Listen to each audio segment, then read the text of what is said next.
মাঝে মাঝে মনে হয় শব্দেরা আমাকে ডেকে নেয় তাদের খুব কাছে।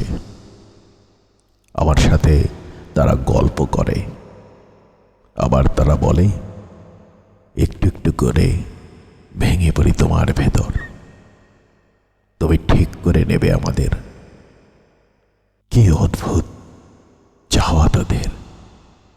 আমি বসে থাকি নীরবে, জানলার ধারে ঝুলে থাকা রোদের আলো যেন একটা অনাহত স্মৃতি, যেমন কারো ছায়া ভুলে যাওয়া দরজার পাশে দাঁড়িয়ে থাকে, তবুও মনে হয় আজও সে ফিরে আসবে।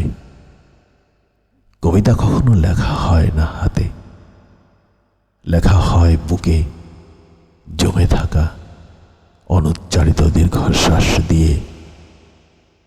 তাই তো প্রতিটি শব্দ যেন একটা একটা হাঁটা শেখা শিশুর মতো কখনো পড়ে যায়, কখনো হঠাৎ আকাশে উড়ে বেড়ায়।